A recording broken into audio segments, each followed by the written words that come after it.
Muchísimas gracias, muy buenas tardes, muchas gracias por la invitación, gracias a todos los que están aquí presentes. Yo quiero platicar con ustedes lo que creo que está pasando en el mundo y en México, y lo que está pasando es algo muy raro.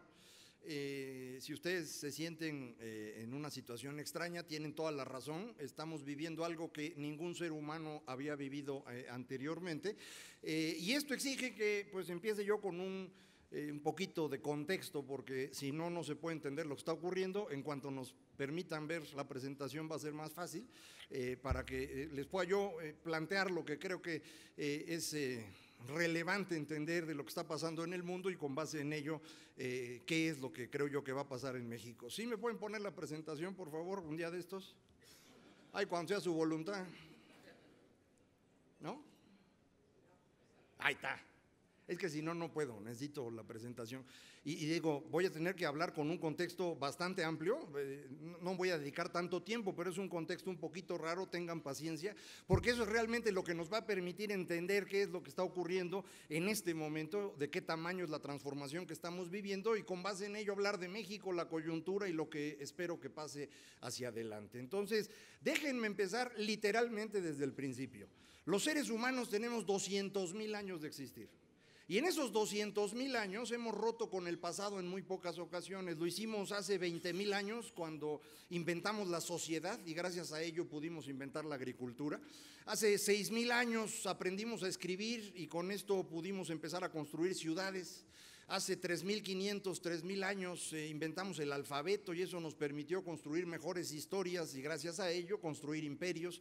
Y hace 500 años aprendimos a enfrentar la incertidumbre, y esto transformó por completo la vida de los seres humanos. Para que sea más fácil entender qué es lo que hemos hecho, lo que están viendo en la pantalla ahorita es el consumo de energía por ser humano desde hace 16,000 años. Está medido en miles de calorías al día. Como todos saben, una persona debe consumir más o menos 2,000 calorías diarias en comida, ¿no? Si consumen más les pasa lo que a mí, se empiezan a inflar. Pero no nada más se consume comida, necesitamos ropa, necesitamos vivienda, etcétera. Entonces se estima que un ser humano debe consumir entre 7 y 8,000 calorías diarias para poder vivir en las zonas templadas del planeta. Y vean cómo hace 16,000 años, o sea 14,000 antes de Cristo, estábamos consumiendo 4,000 calorías al día. Esto significa que los seres humanos no podían ni siquiera ocupar todo el planeta. Y si hubiéramos seguido viviendo en las condiciones que estábamos entonces, hoy apenas nos estaríamos acercando al nivel de consumo de energía que es indispensable, digo, para poder vivir en un mundo más o menos templado. Pero inventamos otras cosas, nos empezamos a organizar distinto y esto nos permitió consumir más energía. Luego inventamos los imperios y esto nos permitió tener tanto energía disponible que no solo nos alcanzaba para comer, sino para construir edificios y monumentos que todavía pueden ver ustedes en distintas partes del mundo. Pero todo esto no es nada comparado con lo que hicimos después. Lo que están viendo en este momento en la pantalla, en realidad es ahora esta parte gris de allá abajo. Y lo que hicimos en los últimos 500 años es este brinco monumental en consumo de energía, que es lo que nos permite estar aquí en edificios de este tamaño, con foquitos, sonido, computadoras, etcétera. Ese cambio es el verdaderamente importante de los últimos 500 años, y eso es lo que nos permitió vivir como vivimos hoy.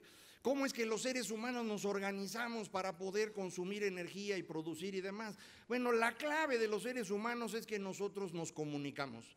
Todo el mundo cree que los seres humanos piensan, pero eso no es cierto. Los seres humanos no piensan, los seres humanos hablan. Y eso es lo que es importante, esa es nuestra gran diferencia con los animales. Y hablar, comunicarnos, nos permite construir una interpretación común del mundo. Y es esta interpretación la que nos permite organizarnos, y gracias a ello producimos y consumimos energía. Más fácil en dibujito, la comunicación nos permite construir una interpretación del mundo, gracias a eso nos organizamos y por eso podemos producir y consumir energía. Distintas formas de energía nos permiten producir un poquito distinto y mejorar la organización, y para que no se les olvide nunca, es un triángulo con un Pac-Man, así es más fácil acordarse de esto que estamos viendo. ¿Por qué es relevante esto? Porque eso nos permite entender mucho mejor lo que hemos hecho los seres humanos. Vean, tenemos 200,000 años de existir y la inmensa inmensa mayoría de ese tiempo, lo único que sabíamos hacer era recoger frutas del suelo y matar animales a pedradas. Eso es todo lo que hacíamos. Durante 180,000 años los seres humanos solo hicimos eso. Vivíamos en grupos chiquitos y matábamos animales. Si lo midieran en la historia humana en un reloj de 12 horas, más de 10 horas y media estuvimos matando animales con piedras y no salíamos de ahí. ¿Cómo fue que logramos salir de ahí? Porque el lenguaje nos permitió empezar a construir historias. Y la primera historia verdaderamente importante de los seres humanos es la de ese cráneo que ven ahí. Ese es un cráneo original natufiano de hace 16,000 años. Este pueblo, los natufianos, fueron los primeros a los que se les ocurrió una idea brillante. Una vez que murió un antepasado, en vez de enterrarlo completito, le quitaron la cabeza, lo limpiaron muy bien el cráneo, lo adornaron, le pusieron conchitas en los ojos y lo pusieron en el centro de la vivienda. Y esto se convirtió en la referencia de todos. Y esta referencia permitió que en vez de vivir en grupos de 50 o 60 personas, como lo habíamos hecho durante 180,000 años, a partir de este momento pudimos empezar a vivir en grupos de 200 o 300 personas. Y con tantas personas viviendo juntas, es decir, con una sociedad, ya es posible inventar la agricultura.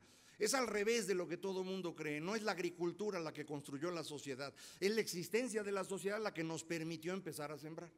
Hace 6,000 años aprendimos a escribir y la escritura permitió perfeccionar los cuentos. Y entonces ya no seguimos adorando antepasados, los elevamos de nivel, los convertimos en dioses.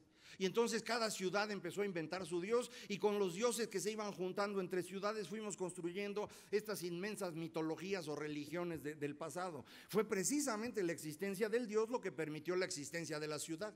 Y cuando hay una ciudad ya tienes tanta gente que no solo te alcanza para producir comida en el campo, tienes tiempo de sobra como para empezar a hacer metalurgia. Y esto nos permitió empezar a utilizar el bronce. Esto es lo que ustedes conocen como la edad de bronce del tiempo que estuvieron en la escuela. Hace 3,500 años más o menos inventamos el alfabeto y los chinos aprendieron a escribir, antes de esto no escribían, y esto nos permitió tener ahora una forma de comunicación mucho mejor y los dioses dejaron de ser dioses comunes y corrientes y se convirtieron en dioses universales. Y cuando yo tengo un dios universal ya no junto 3,000 o 4,000 personas, junto millones de personas. Y esto es lo que permitió la construcción de imperios. Esta es la época de los imperios. El imperio romano, el imperio Han en China, el imperio parto, todos ocurren con base en la existencia de estas religiones universales. Y el tiempo que tenemos disponible es tan grande que podemos empezar a producir hierro, la edad de hierro como se llamaba. Hace 500 años inventamos la imprenta. Y el problema de la imprenta es que empieza a haber información para todos. Y cuando todos intervienen son muchas ideas, son muchas personas y es bien difícil mantener vivo a Dios. Entonces empezamos a matar a Dios. Y si uno no tiene Dios, no puede tener ni reinos ni imperios. Entonces lo que hicimos fue inventar las naciones. La nación es un invento que nos permite vivir en grandes grupos sin necesidad de tener a Dios como referencia. Y esto nos permite que podamos tener suficiente población como para ya no estar produciendo solo metales, sino incluso llegar a tener la industria. Este último ciclo creo que es importantísimo porque es algo que ustedes más o menos conocen. Inventamos la imprenta. La imprenta nos permitió empezar a pensar distinto. Fue la época de la Reforma y la Ilustración. Gracias a esto inventamos las naciones y eso nos permitió tener una industria que eventualmente empezó a consumir combustibles fósiles. Pero ahí como lo ven, esto tardó 500 años.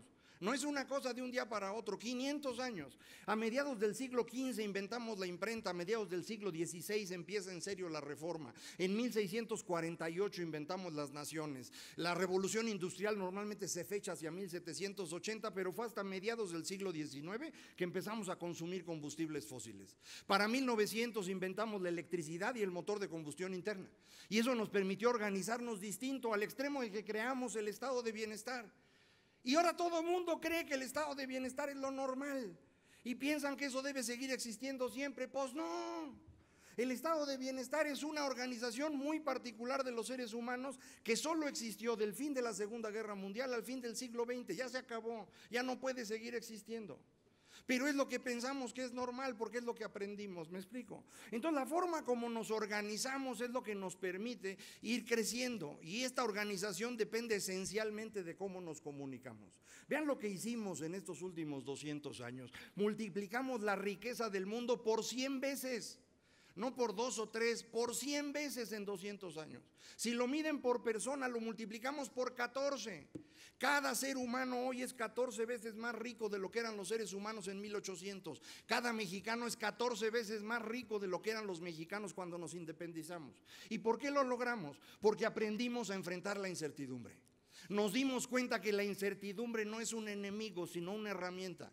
Y esto se ve muy claro en el conocimiento. La ciencia es incertidumbre todo el tiempo. No hay respuestas fijas en la ciencia. Todas las respuestas científicas están sujetas a irse corrigiendo. Esa es la gran diferencia entre la ciencia y la religión. La religión tiene respuestas eternas. La ciencia tiene respuestas transitorias que van a cambiarse en cuanto encontremos mejores explicaciones. Lo mismo ocurrió en materia económica. Aprendimos que el riesgo es lo que permite generar riqueza y por eso multiplicamos por 100 la riqueza, porque aprendimos a enfrentar el riesgo. Y lo mismo ocurre en materia política. La democracia es la mejor forma de administrar la incertidumbre. Por ejemplo, miren, mucha gente no quiere a Peña Nieto. No se angustien. El 30 de noviembre de 2018 se va.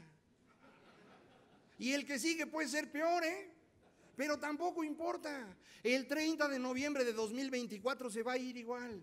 Eso es la democracia. No sabemos quién va a gobernar, pero sabemos que se va a ir y sabemos cuándo. Esa es la diferencia con los regímenes autoritarios. En un régimen autoritario ustedes sí saben quién gobierna, pero no saben si se va a ir, ni mucho menos cuándo. Ahí está Fidel en Cuba, 90 años y no se va a morir nunca ese güey. Y ahí va a estar, ¿me explico? Entonces esto fue lo que aprendimos a hacer los seres humanos y es un proceso muy reciente, pero a ustedes no les tocó exactamente ese proceso. Ustedes, nosotros, formamos parte de una generación distinta, que es la generación de la televisión. La televisión es otra forma distinta de comunicarse y aparece hacia fines de los años 40, principios de los 50. Si quieren, un poquito antes, el cine sonoro y la radio es de fines de los años 20. Y esto nos lleva a pensar totalmente distinto de antes. A partir de este momento ya no pensamos como pensaban los que vivían de la imprenta, nosotros vivimos de las imágenes. Y esto es lo que explica por qué existe el rock. Sin televisión nunca hubiera existido el rock, nunca hubiera existido 1968, nunca hubiera existido Vietnam. No existirían la izquierda y la derecha.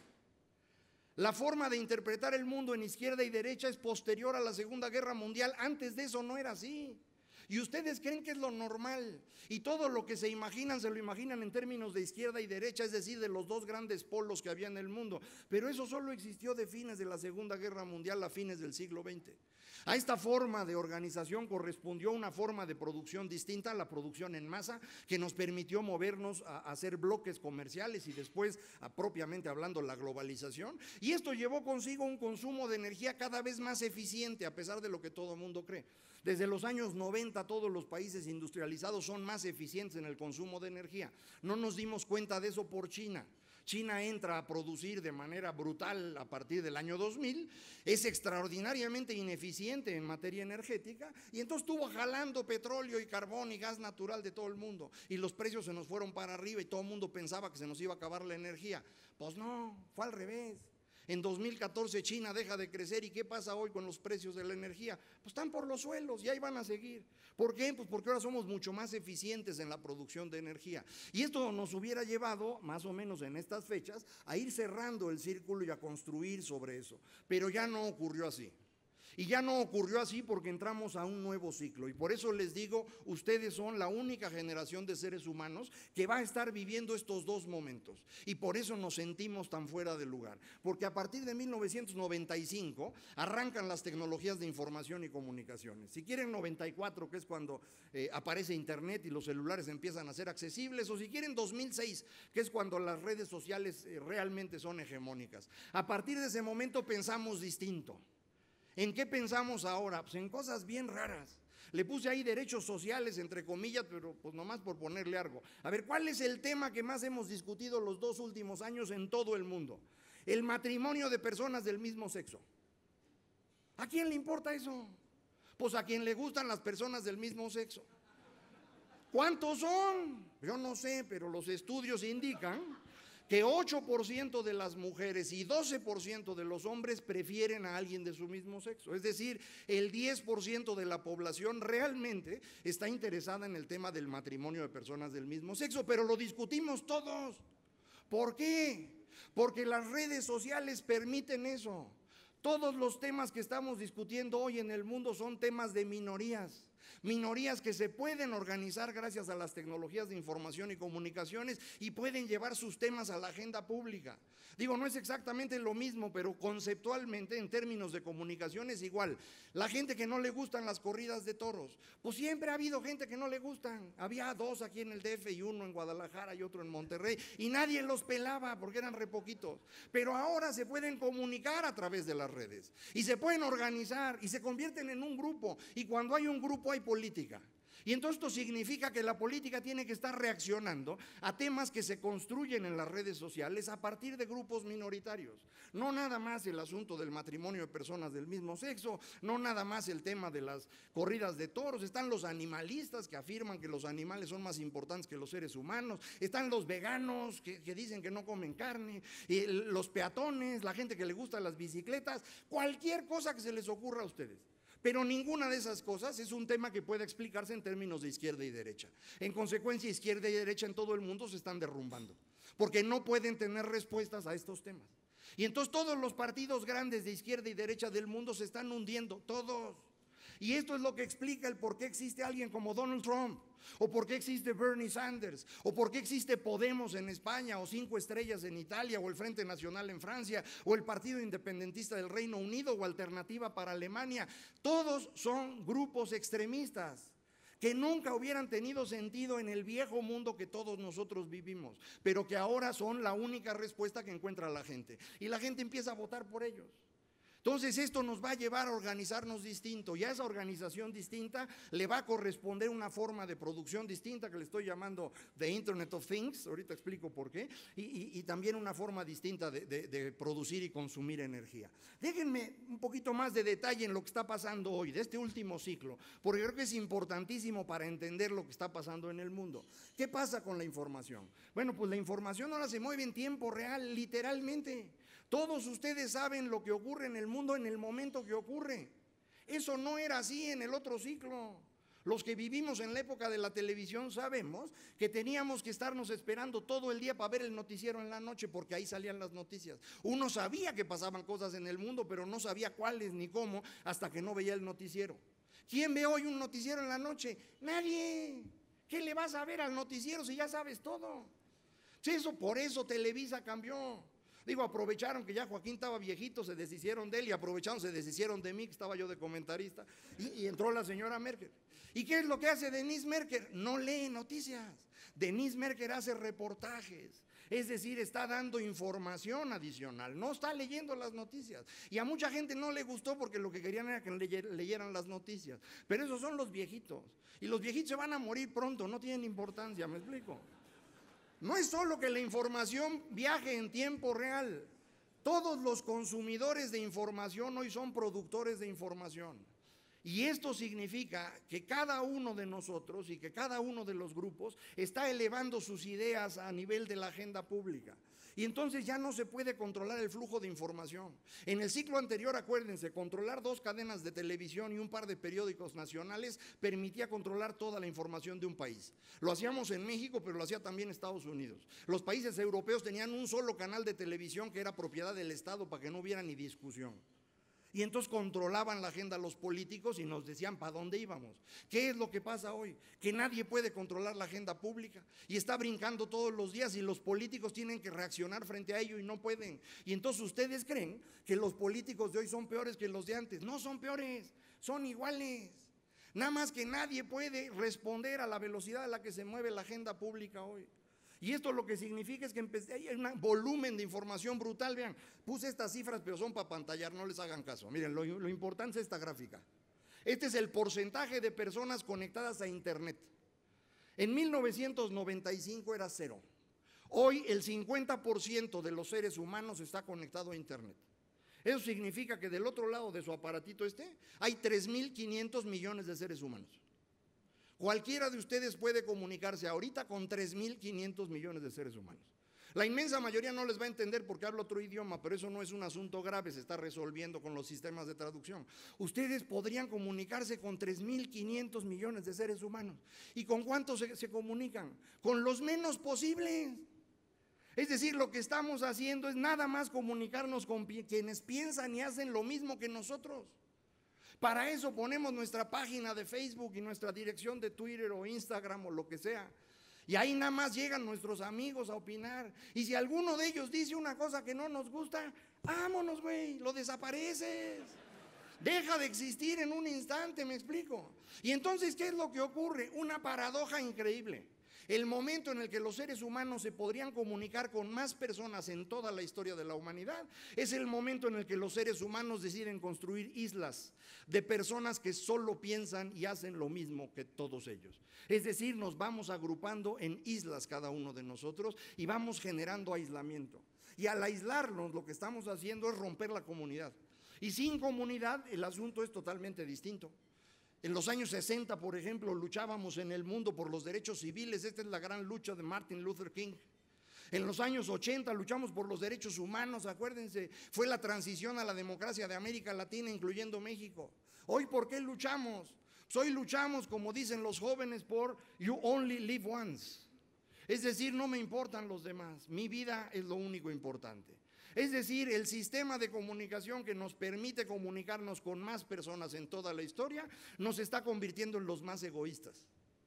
Y este es un fenómeno extraordinario, porque lo que eso significa es que la política no puede responder.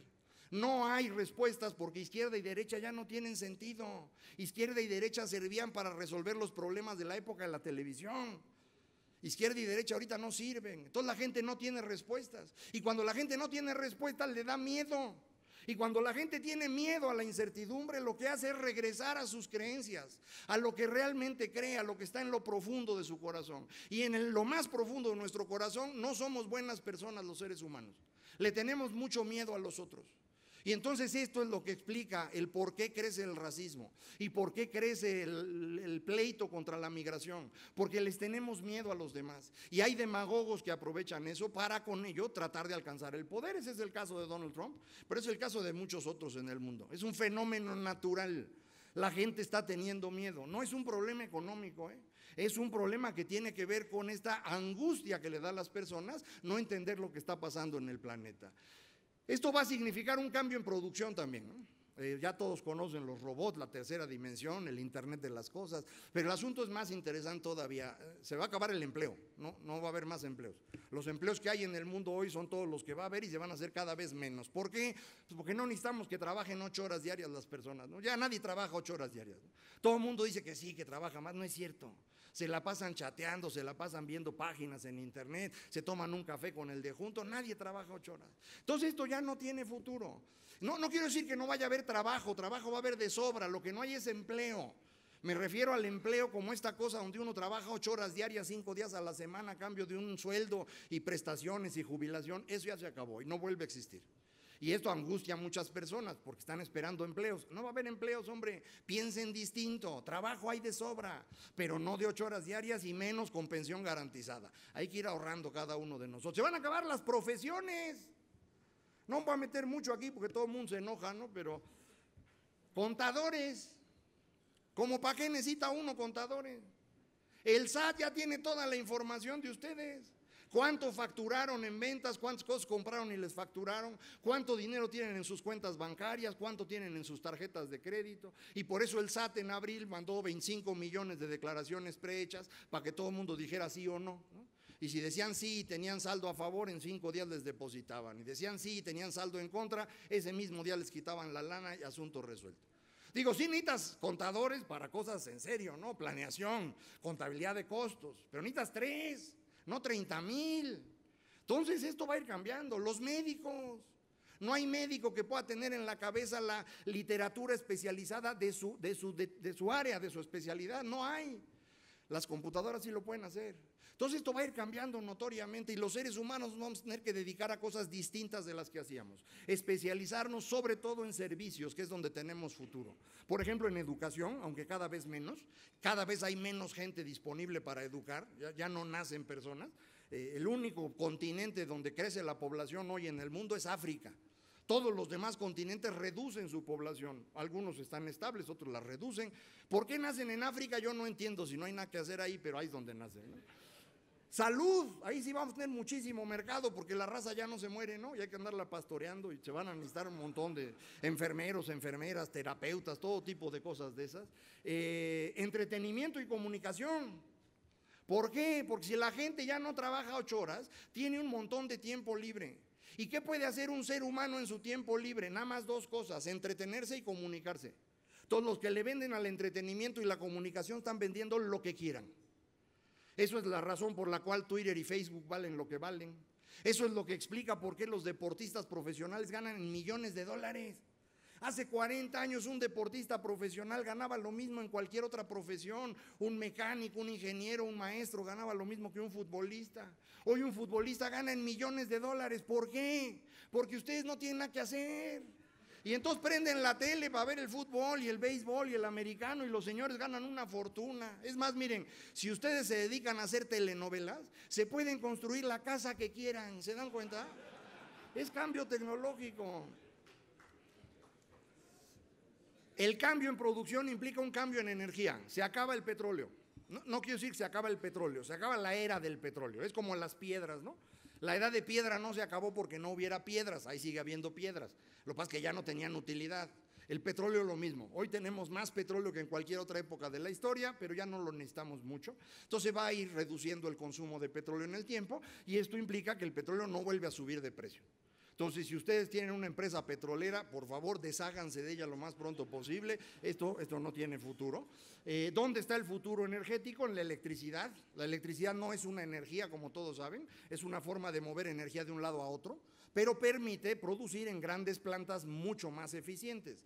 No solo eficientes en términos de producción, sino eficientes en términos de limpieza. Es decir, pueden usar tecnologías mucho más limpias. No estoy hablando de ventiladores o paneles solares que todavía no son negocio, pero sí de gas natural, ¿no? El gas natural hoy permite producir contaminando mucho menos. Con eso podemos resolver la gran angustia que tienen todos sobre el cambio climático y demás, sin necesidad de estar sufriendo demasiado. Esto es parte del proceso en el que vamos a estar. Todos estos cambios ocurrieron empezando en los Países Bajos a mediados del siglo XVI. En el siglo XVII se mueven a Reino Unido, en el siglo XVIII hacia los Estados Unidos, durante el siglo XIX Canadá, Australia, Nueva Zelanda, el resto de Europa Occidental, y para mediados del siglo XX incluso Japón, Corea y Europa mediterránea se convierten en países modernos. Y hoy estamos así. Los modernos son los rojos. Los rosaditos somos los que queremos ser modernos y los anaranjados son los que no quieren ser modernos. Nosotros queremos ser modernos. ¿Por qué queremos ser modernos? Pues fundamentalmente porque no lo somos, ¿no? Esa es la razón. ¿Y por qué no somos modernos? Porque no estuvimos en la modernización. En el proceso de modernización que inició a mediados del siglo XVI, nosotros no participamos. Nuestro rey entonces, Carlos V, era el gran enemigo de la reforma protestante y nos mantuvo alejados del inicio del capitalismo. Su hijo, Felipe II, fue el gran enemigo de la Casa de Orange, la casa gobernante de Países Bajos, que es el origen de toda la modernidad del mundo.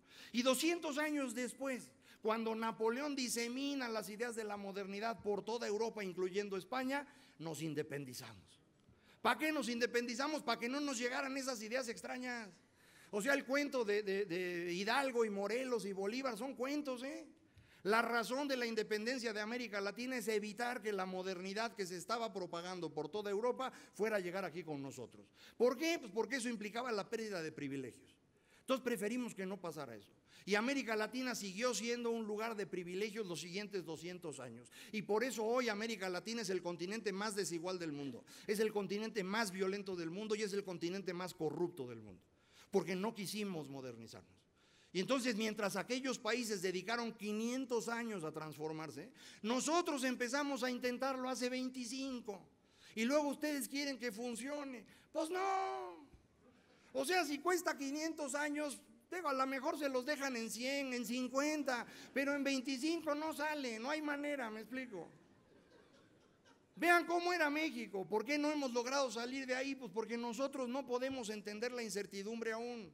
Los países latinoamericanos, los mexicanos no sabemos qué hacer con la incertidumbre. Los economistas dicen que somos adversos al riesgo, ¿no? Pero la palabra correcta es miedosos. Nos da miedo todo. ¿Por qué? Pues porque no aprendimos a enfrentar la incertidumbre nunca. En el siglo XX en México no había incertidumbre alguna, no había ni que pensar. El gobierno decidía qué información recibían, decidía quién seguía gobernando, decidía quién podía hacer negocios y en qué áreas. No pensábamos. Y si no hay incertidumbre de por medio, pues no se puede generar ni conocimiento ni riqueza. Por eso hoy en México no hay ni riqueza ni conocimiento, pues, si no sale de la nada. Es que no hemos dedicado a ello. En el siglo XX en México ustedes no elegían ni quién los gobernaba ni qué querían comprar. Comprábamos lo que había. Y lo que había siempre era una sola cosa de cada producto. No podíamos elegir. Esto cambia en 97. A partir de 97 México es una democracia. A partir de 97 el presidente de la República no tiene poder. La Suprema Corte y el Congreso controlan al presidente de la República. Cualquiera puede insultar hoy a Peña Nieto y no pasa nada. Si ustedes no lo han hecho, háganlo. Se van a sentir mejor ustedes y él ya no siente nada. Ay. Ahora, no vayan a insultar a su gobernador, por favor.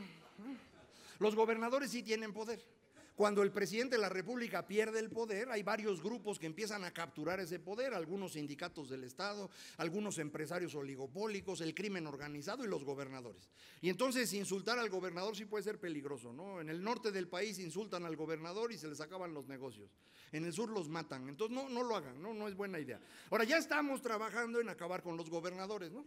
Ya estamos trabajando. El paso fundamental en esto es el Sistema Nacional Anticorrupción, que va a acabar con el poder de los gobernadores en el transcurso de unos pocos años, no tampoco es mucho, pero sí requiere unos años para funcionar. Mientras tanto, sirvió muchísimo la votación del 5 de junio pasado, en donde la gente fue y votó contra los gobernadores. Y ya tenemos un par de ellos ahorita camino al bote, ¿no? Uno está escondido con orden de aprehensión y el otro acaba de pedir licencia y todos confiamos que no se dé a la fuga para que lo puedan encarcelar como merece, y otros que nos van faltando. Pero ya empezamos, y eso es importantísimo. En economía nos empezamos a abrir a mediados de los años 80, cuando entramos al GATT en junio de 86, luego vino el Tratado de Libre Comercio y las reformas que le acompañaron, y luego la segunda etapa de reformas que acabamos hace 2 años. Ya tenemos todo listo ahí.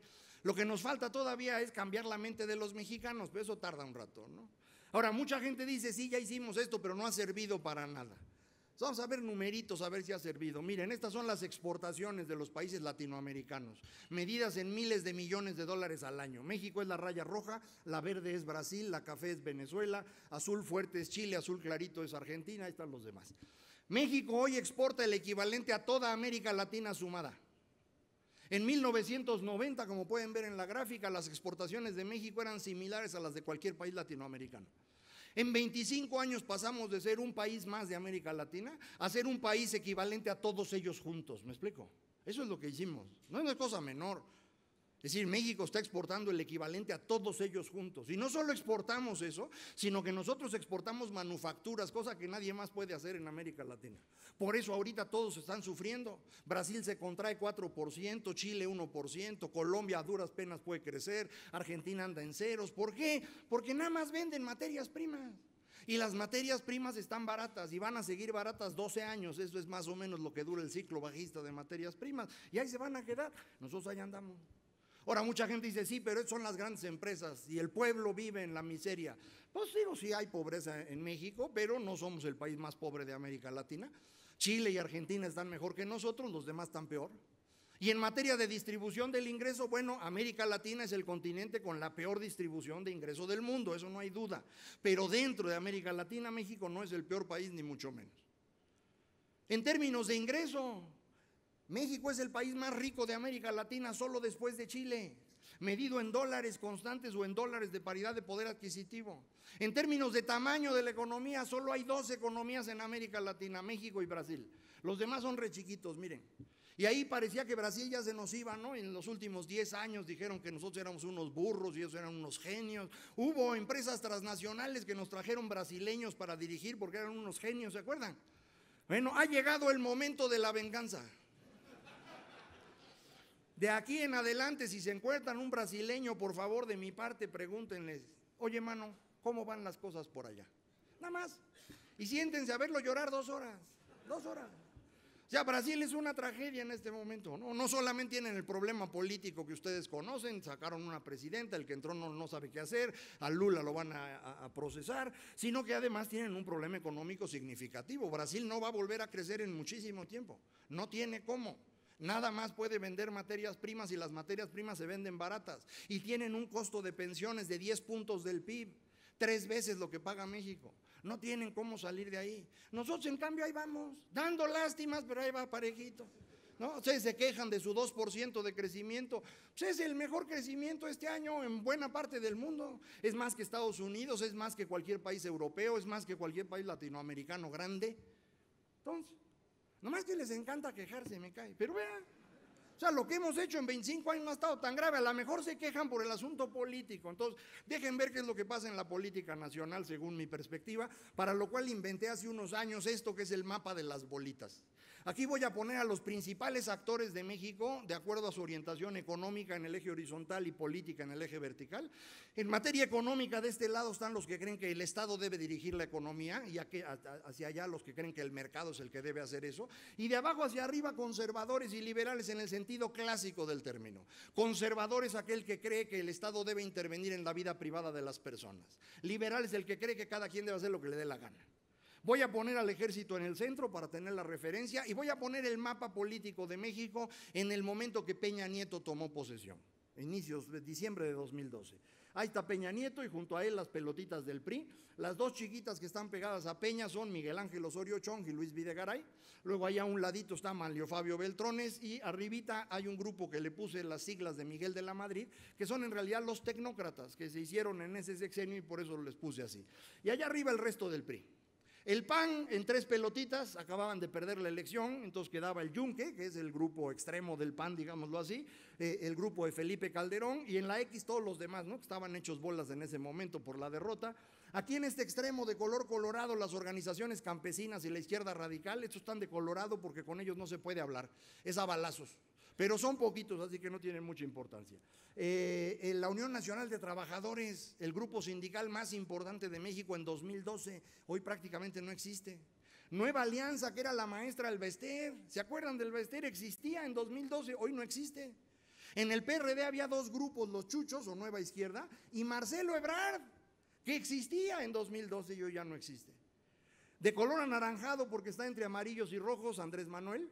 Y de aquel lado los empresarios en 3 pelotitas. Slim es una pelotita él solo, luego todos los demás empresarios y allá arriba los financieros. Y finalmente la Santa Madre Iglesia Católica, Apostólica y Romana en 3 pelotitas. La iglesia de izquierda chiquita aquí, pero existe. Ahí en el centro la conferencia episcopal, ahí llevan 2000 años, les ha ido muy bien ahí. Y allá arriba la iglesia de derecha, ¿no? Este es el mapa político que se encuentra Peña Nieto cuando llega a la presidencia. Y esto es el milagro. Este es el Pacto por México. El Pacto por México es la agrupación del 90% del poder político de este país. Y eso es lo que permitió que este grupo pudiera sacar adelante reformas que dañaron los intereses de los hombres más ricos del mundo y de los sindicatos más grandes de América Latina. Y todos tuvieron que aguantar vara. El ingeniero Slim perdió $4,000 millones con la pura firma de la reforma de telecomunicaciones. Azcárraga perdió $800 millones.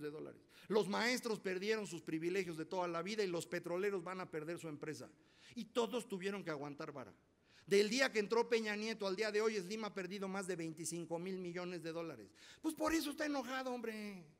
Si yo supiera cuántos son $25,000 millones, también me enojaría. No manches.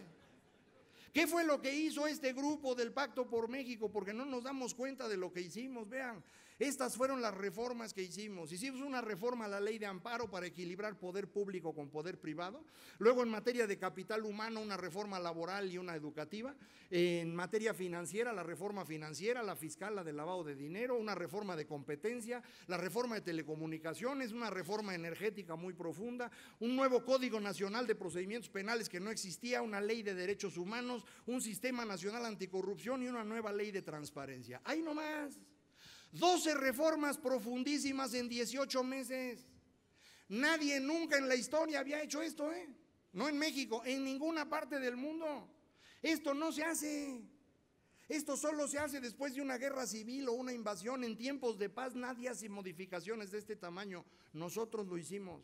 Comparen con Estados Unidos, Obama, 8 años en la presidencia. Una reforma que no ha podido implementar bien. Nosotros en el primer año, ahí van 12 completas. Ya están todas y todas están jalando, unas más, otras menos. La reforma laboral hoy permite generar más empleo formal por unidad de PIB adicional de la economía de lo que había ocurrido cualquier otro momento. La reforma educativa ha avanzado lo suficiente como para poder controlar al sindicato, que ese era el primer paso indispensable para cualquier cosa. La reforma financiera nos ha permitido avanzar 24 lugares en el índice global de competitividad en esta materia. La reforma fiscal nos permitió recaudar casi 4 puntos más del PIB en impuestos, que es lo que nos ha salvado hoy de estar en una crisis, la que ustedes gusten.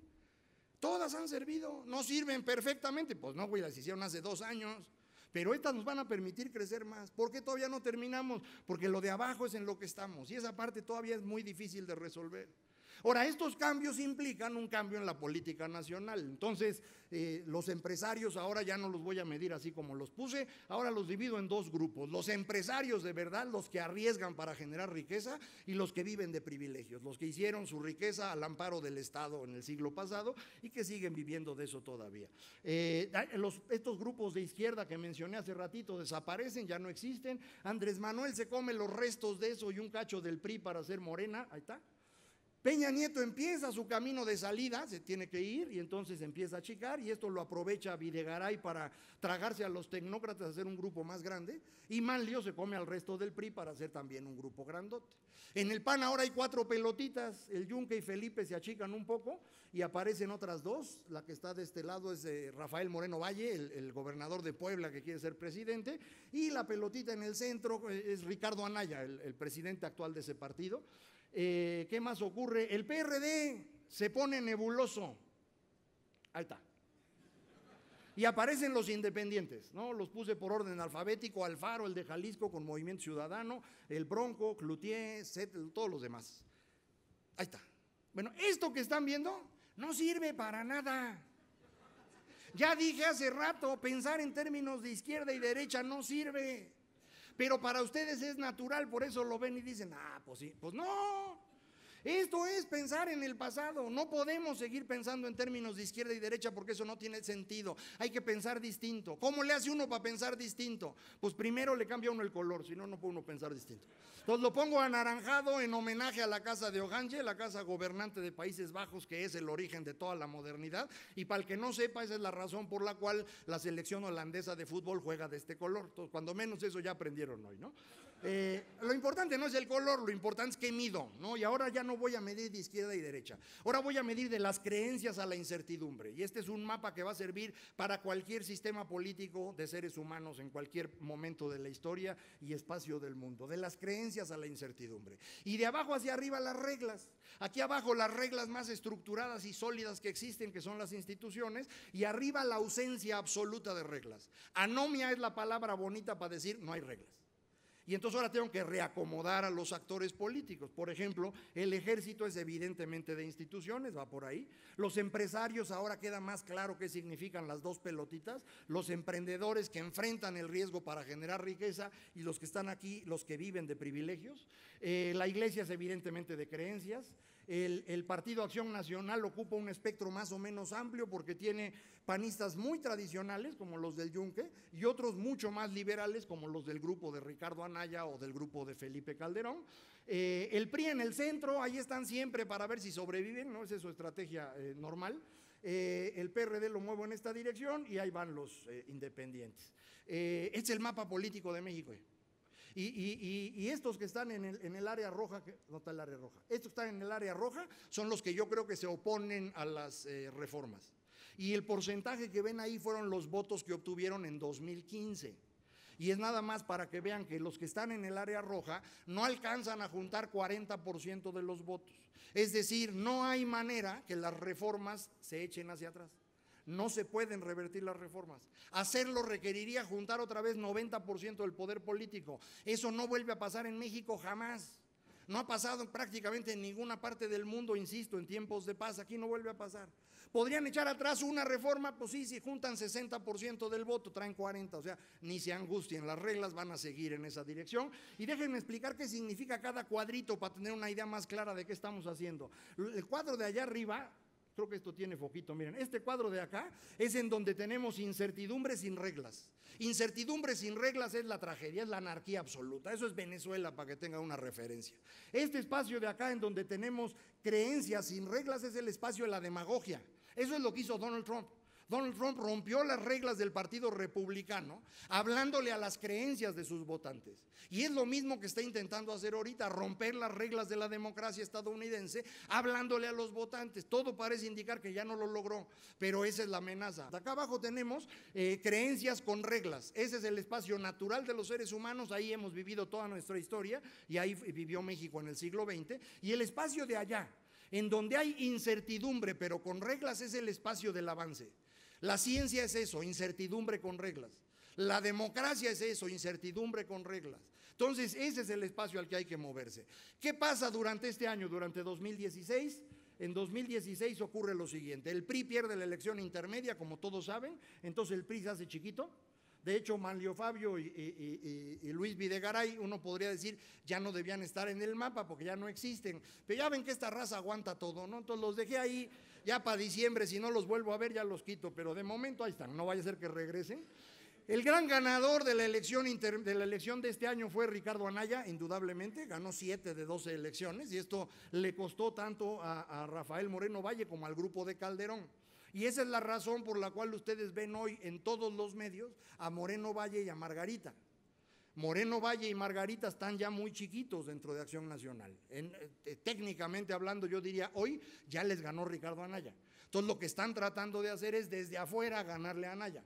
No en el PAN, sino en la opinión pública, de manera que obliguen a Anaya a abrir la elección de alguna forma que les permita competir. Entonces eso es lo que están viendo ahorita ustedes en el entorno. El PRD ya no solo es nebuloso, ahora es transparente, ¿no? Ya está camino a la salida. Y estos son la votación que tuvieron en esta elección, los distintos grupos que están ahí. ¿Quién va a ganar 2018? Pues depende de las alianzas, eso es lo determinante. Entonces las alianzas que puede tener el PRI van en este espacio, pueden ganar entre el 30 y el 38% del voto. Recuerden ustedes, Peña Nieto obtuvo 38% del voto, ese es el techo que tiene en este momento el PRI, de ahí para abajo. El PAN se mueve entre 25 y 42% del voto. Si logran llegar unidos a la elección, yo no tengo duda, gana el PAN en 2018 sin problema. Si se pelean, pues ya es otra cosa. Y Andrés Manuel va del 15 al 23% del voto. Andrés Manuel, en mi opinión, no tiene futuro alguno en la elección y creo que así serían las cosas. Esto falta año y medio, ¿no? Y en ese año y medio la primera parte importante es la elección del Estado de México. Si el PRI llega a perder Estado de México, el PRI desaparece. Acuérdense que el PRI existe hoy porque Peña Nieto recuperó al PRI de la basura. Cuando pierden en 2006 y se van a tercer lugar, el PRI no tenía nada en ninguna parte. Fue Peña Nieto con los recursos del Estado de México el que se fue a ganar elección por elección, empezando en Yucatán en 2007. Y muchas de ellas con jóvenes que se parecían a él, porque según iban a ser una maravilla. Uno de ellos es el señor Javier Duarte, que en este momento espero yo esté procesado, y hay otros varios similares, ¿no? Entonces así ha estado este asunto, vamos a esperar a ver qué ocurre. Entonces, ¿ha servido o no lo que hemos hecho en México? Pues claro que ha servido, hombre, nomás que todavía no acabamos. No podemos en 25 años hacer todo, nos faltan algunas cositas, no mucho, 3 cositas nada más. Déjense las platico para tener la idea de qué nos falta. Nos falta que se cumpla la ley en México, pero esto es imposible. Y esto es imposible porque ustedes no quieren ley, no mientan, no quieren, no saben qué hacer con ella, nunca la han usado, ¿no? Los mexicanos decimos que queremos ley, pero es para los bueyes del compadre, no para los nuestros. Los niños mexicanos no aprenden a cumplir la ley de chiquitos. ¿Qué aprende un niño mexicano de chiquito? Aprende a negociar. A ver, hermano, no te pongas así, vámonos encontrando, ponle de tu parte, yo pongo algo, a ver, échale criterio, pues, ¿me explico? Entonces así no se puede hacer nada. ¿Vamos a resolver esto? Sí, sí lo vamos a resolver, pero vamos a tardar 2 generaciones. Ustedes ya son insalvables, no se puede hacer nada. Necesitamos trabajar con sus hijos y a lo mejor hasta con sus nietos para terminar de hacer esto. El avance más importante en esto es el Sistema Nacional Anticorrupción. Esto nos va a permitir controlar a los gobernadores y una vez hecho eso va a ser mucho más fácil empezar a aplicar la ley en todo el país. Faltan otras cosas, pero esto es algo muy importante que hay que hacer. Riesgos que tenemos en este momento, todos saben, el único riesgo que tiene México hoy es la deuda del gobierno. Ninguna otra cosa es riesgo. No se fijen en el crecimiento, no se fijen en el valor del dólar, no vean la inflación ni la tasa de interés, eso no importa. Lo único importante es la deuda del gobierno. Estamos en un nivel de deuda que no es un problema mayor. La deuda de México es 50% del PIB. Brasil está en 70%. Los países europeos, Estados Unidos, están alrededor de 100% del PIB.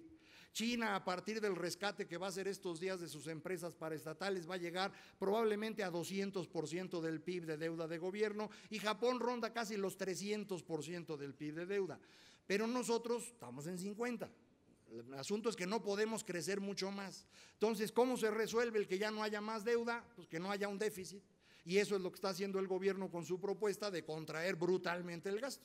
A mucha gente no le gusta eso porque pues sí es una contracción brutal, nomás que no hay otra salida en el corto plazo si queremos evitar crecimiento de deuda. Yo tengo una solución que creo que es mejor, pero no me quieren creer. Hay que cerrar Pemex. Pemex es un problemón. El año pasado Pemex perdió 500,000 millones de pesos. O sea, cada día Pemex perdió 1,500 millones de pesos. No hay empresa petrolera en el mundo que pierda dinero. Estos güeyes pierden 1,500 millones de pesos diarios. No puede ser. ¿Por qué ocurre eso? No por la sacada de petróleo, esa parte va bien, todo lo demás. Entonces, bueno, nos quedamos con la sacada de petróleo, eso puede seguir siendo el Pemex nacional y seguimos usándolo. Y lo demás, hombre, liquídenlo, véndanlo, buscan socios, lo que sea. Pero no me hacen caso, entonces, ¿qué puedo hacer? ¿Qué nos sigue faltando? Abrir la mente de los mexicanos, que los mexicas aprendan que el pensamiento mágico no sirve para nada, que la ciencia es lo relevante, que aprendan que no hay negocio posible si no es a través de riesgo, y que aprendan que en la democracia obligadamente hay incertidumbre, pero es algo, insisto, que cuesta trabajo y que va a requerir un rato para lograrlo. De cualquier manera, a mí me parece que el momento en el que estamos es un momento muy interesante, porque la transformación, como espero haber podido transmitir, es una transformación brutal. Y esto implica muchísima incertidumbre y por lo tanto mucha angustia, como todos saben, pero también implica muchísimas oportunidades. Y eso es lo que yo creo que hay que aprovechar. Vean ustedes de qué tamaño pueden ser las cosas. Estas son las 12 economías más grandes del mundo, medidas en dólares de paridad de poder adquisitivo. México es el lugar 11. ¿Qué va a pasar en los próximos 15 años? Bueno, en la parte de arriba de la tabla yo no creo que pase mucho. Lo más que va a pasar, en mi opinión, es que Estados Unidos regrese a ser la economía más grande y China pase a un segundo lugar. Eso es lo más que puede pasar. Pero en la segunda parte de la tabla las cosas están más interesantes. Vean, el lugar 6 y 7 son Rusia y Brasil. ¿Por qué están ahí Rusia y Brasil? Porque venden materias primas. Y en los 15 años previos las materias primas fueron negocio. Rusia vende petróleo y gas, es lo único que produce. Y Brasil vendía soya y fierro. Pero todo eso hoy se vende barato y se va a seguir vendiendo barato, insisto, 12 o 15 años más. Es el ciclo normal de los precios bajistas. Entonces Rusia y Brasil van a irse moviendo hacia abajo. Y conforme ellos van bajando, México va subiendo. De manera que para 2030 México se convierte en la 7ª economía más grande del mundo. Y eso va a pasar aunque ustedes no quieran. No depende de ustedes. O sea, si ustedes trabajan, invierten y hacen las cosas bien, igual llegamos al 6º lugar. Pero yo no le voy a andar apostando a esas cosas raras. Yo me conformo con esto. La 7ª economía a nivel mundial. Esto no implica que México sea un país desarrollado. Es simplemente un asunto de volumen, de la capacidad que tiene México de seguir creciendo. Podemos convertir eso además en un país desarrollado si resolvemos los asuntos que comentaba yo hace un momento, en particular el tema del imperio de la ley. Entonces, el momento que estamos viviendo, insisto, es interesantísimo, es un cambio de época brutal. No está claro qué es lo que va a ocurrir, pero yo le apostaría a que China y Brasil no van a tener mucho futuro en los próximos 15 años, México sí, sobre todo colgado de Estados Unidos. Tenemos un gran espacio de crecimiento, en particular en lo relacionado con servicios financieros, y no lo incluí aquí, conocimiento y tecnología. Ahí va a haber un gran crecimiento. Nomás hay que trabajar, ¿no? Pero bueno, eso es un detalle menor. Entonces, la clave de todo es la incertidumbre, aprender a enfrentar la incertidumbre. El conocimiento se está renovando todo el tiempo. La velocidad a la que generamos conocimiento no se la imaginan ustedes. Lo que hemos hecho en los últimos 20 años es más conocimiento que el que habían hecho los seres humanos desde que aparecimos hasta hace 20 años. De ese tamaño es la transformación. El mercado está cambiando. Y esto significa que lo que hoy vende uno, el año que entra probablemente a nadie le interese. Y estar entendiendo lo que hace el mercado es algo muy importante, y eso es evidentemente incierto.